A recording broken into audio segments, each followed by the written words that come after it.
আচ্ছা, আমরা সিরিয়ালের মতন গোছানো পরিপাটি বউ, সিনেমার মতন কেয়ারিং জামাই চাই, কিন্তু বাস্তবে সেটা হয় না। কেন হয় না? আমরা কি ওদের মতন সুন্দর না?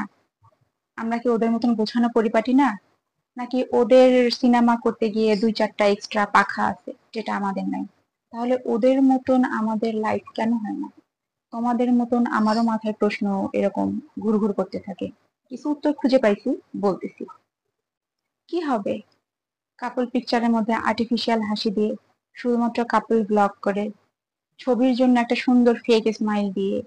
বাস্তব লাইফে কোনো আনন্দ নাই, খুশি নাই, শুধুমাত্র সিনেমার জন্য, মানুষকে দেখানোর জন্য এত হাসি হেসে কি হবে? বিয়ের দিনে বউ বা জামাই পেয়ে ফাও ফাও ফাল পেরে লাভ কি? বাদ দেন, এগুলো সিনেমা নাটকেই হয়। তার থেকে আমি একটা প্রেসক্রিপশন দেই, কালকে থেকে আপনি 3টা অ্যান্টিবায়োটিক নেবেন, ভাবি 3টা অ্যান্টিবায়োটিক নেবে। 31 দিন পর আমাকে আপডেট দিন। ভাইয়ারা প্রতিদিন একটা করে বাক্য স্ত্রীর জন্য উৎসর্গ করবেন, মানে স্ত্রীর প্রশংসা করবেন। এটা ভুল করা যাবে না, বকা দেওয়া যাবে না। ন্যায় বিচার আপনি অবশ্যই করবেন, ন্যায় তো করতে হবে, কিন্তু খুব নরম গলায়, খুব পোলাইটলি। ঠিক আছে, বউ তো মানুষ, তাই না? বউয়ের দ্বারা ভুল হবে, দোষ হবে, কিন্তু সে তো কাজের লোক না। কাজের লোকের সাথেও আজকাল খুব বেশি একটা খারাপ ব্যবহার করলে ছেড়ে চলে যায়। কাজের কিন্তু অভাব নাই, আর এ তো ঘরের বউ, আপনাকে খুব স্মুথলি বোঝাতে হবে। আপুরা প্রতিদিন নিজেকে গুছিয়ে রাখবেন, পরিপাটি রাখবেন, স্বামীর কাছে ঘ্যান ঘ্যান করবেন না। দ্বিতীয়ত, স্বামীর সাথে রাগারাগি করা যাবে না। আর তৃতীয়ত, স্বামীর দুর্নাম পাশের বাড়ির মহিলার সাথে করা যাবে না।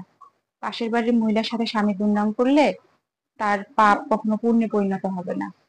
আর এভাবে দুর্নাম করতে করতে আপনি দেশ ও জাতির সামনে স্বামীর দুর্নাম করবেন। আমরা মানুষ, আমাদের জন্ম থেকে মৃত্যু পর্যন্ত কমপ্লেন এবং অভাব দুটোই থাকবে। কোটিপতিরও অভাব আছে, কিন্তু স্বামীর সামর্থ্য অনুযায়ী নিজেকে খুশি রাখতে হবে, খুশি থাকার চেষ্টা করতে হবে। হ্যাঁ, সংসারে অভাব থাকবে, কমতি থাকবে, কিন্তু তাই বলে সারাক্ষণ এটা নাই সেটা নাই, এটা আনো সেটা আনো, এরকম করা যাবে না। দুইজনে মিলে এই 31 দিনের প্রেসক্রিপশনটা ফলো করেন, 31 দিন পর আপনারা নিজেরাই একটা সিনেমা তৈরি করতে পারবেন। মনে রাখবেন, সৌন্দর্য তৈরি করা যায়, ব্যক্তিত্ব নিজের মধ্যে থেকে জন্ম নেয়। আর রাগটা কমান ভাই। দুনিয়াতে অনেক মানুষের সম্পর্ক ভেসে গেছে, ভেঙে চুরে চুরমার হয়ে গেছে, ধূলিসাৎ হয়ে গেছে, শুধুমাত্র এই অযথা রাগের কারণে। রাগ কমান। ব্যক্তিত্বহীন মানুষ সবার কাছে গুরুত্বহীন হয়ে পড়ে। মনে রাখবেন, আপনার বাবা মা সারা জীবন বেঁচে থাকবে না। বৃদ্ধকালে আপনাকে খাওয়ানোর জন্য, আপনার ওষুধপত্র এগিয়ে দেওয়ার জন্য ওই স্ত্রী থাকবে। স্ত্রীর বেলায়ও তাই, সারা জীবন আপনার বাবা মা থাকবে না, আপনার ভাই বোন থাকবে না। আপনাকে ওই স্বামীর কাছেই থাকতে হবে, তার ইনকাম খেতে হবে, তার সাথে হাত মিলিয়ে চলতে হবে। এই জন্য তার সাথে খারাপ ব্যবহার করবেন না, তাকে অসম্মান করবেন না। একটা সুখী সফল দাম্পত্য গড়ে তোলার জন্য স্বামী এবং স্ত্রী দুইজনকেই সমানভাবে এগোতে হয়, না হলে এটা একটা অসফল সম্পর্ক হিসেবে রয়ে যায়।